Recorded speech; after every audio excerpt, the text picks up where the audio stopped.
To avoid psychological overload in today's world of seemingly unlimited information, most people have developed attention barriers based upon strict unconscious criteria. This generally consists of information categories that the individual believes to be of priority relevance to their own existence. Any information that does not immediately fit into these categories is ignored. Some of these categories are universal criteria common to all humans, such as prioritizing attention toward immediate physical danger, while others will be specific values of the individual. Based upon these unconscious information filters, an individual can spend their entire life in total ignorance of golden opportunities for positive change. Those of you who have watched my film analysis of Stanley Kubrick films will have a very good understanding of how easy it is to repeatedly overlook information that was staring you right in the face. In fact, Stanley's incredible talents are a case example of how information barriers can be altered to allow new and valuable information into our minds.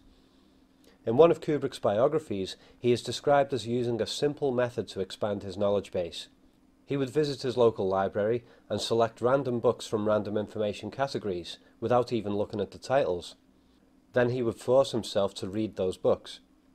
By doing this, Stanley was forcing his mind to expand into new territory on a regular basis, territory that would normally be filtered out by his unconscious belief systems. In this video, I intend to expand your awareness of what can loosely be referred to as news. The role of news media is supposedly to keep the population informed of anything that is relevant to their collective well-being. But on the other hand, news media can, and often does, serve different purposes.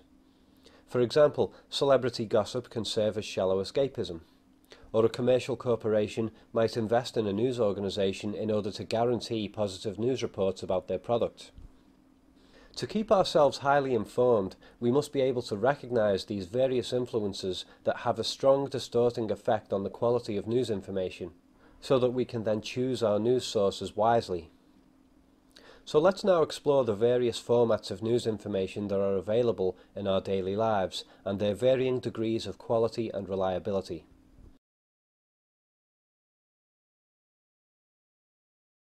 There are many generalized factors to consider when choosing a newspaper or magazine. One is to be aware of basic editorial templates. Take half a dozen copies of a particular newspaper or magazine and compare them simultaneously. Template editing patterns common to every issue quickly reveal themselves. Since it would take a great deal of time and money to redesign the basic layout of a publication with each issue, these template formats are primarily a cost-saving device. The downside of this is that news information is often distorted so that it will fit into these editing templates, and this often reduces the quality of news information. Here are some specific examples of template formatting practice that are used in newspapers and magazines.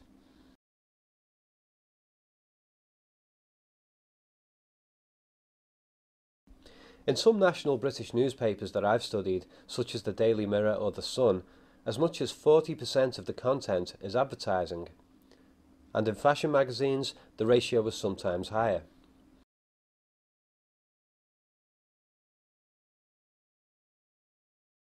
In newspapers, a key factor that reveals the importance of advertising is that colour-printed ads will often be featured on the same pages as celebrity photos or soft porn models. By doing this, the editors can save on printing costs by having their other pages printed entirely in black and white. This also means that the advertisers can foot the bill for the colour-printed pages. The fact that broadsheet newspapers are much more expensive to the consumer than tabloids is partially because they make less money from advertising. The reader foots the bill instead, but on the upside, they get more news for their money. When it comes to the increased cost of magazines, you're mostly paying extra for the glossy colour-printed paper, which in itself does not have any news value.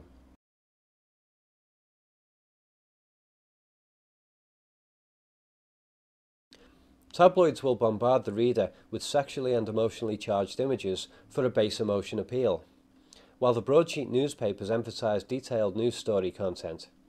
Of course, that doesn't always mean that the detailed story content is accurate or useful, but at least it's there.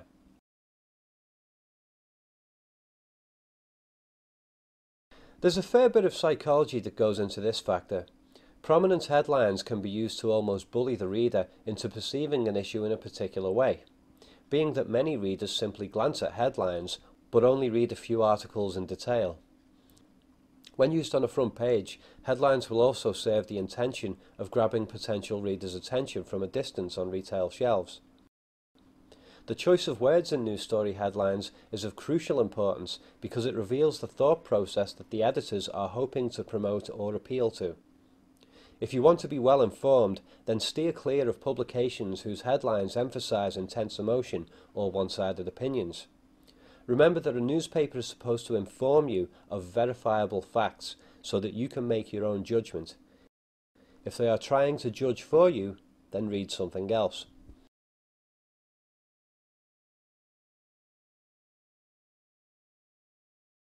Magazines will usually have an openly specified theme, but newspapers are also themed towards certain types of story content without openly acknowledging their preferences.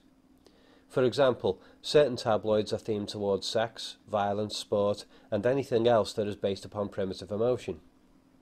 By comparing several issues of one publication, you may find that a particular topic such as paedophilia or terrorism is always emphasized, while another topic like arms trading or stealth taxes are given very little attention.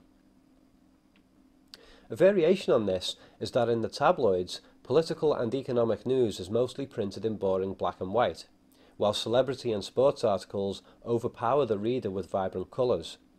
This encourages hedonism and dampens intellectual thought. As an experiment regarding tabloid content, I took 6 issues of the Daily Star newspaper, dated between the 21st and 29th of November in 2007. I calculated their daily content averages as follows. Considering the extremely low percentage of news content, should we even class the Daily Star as a newspaper?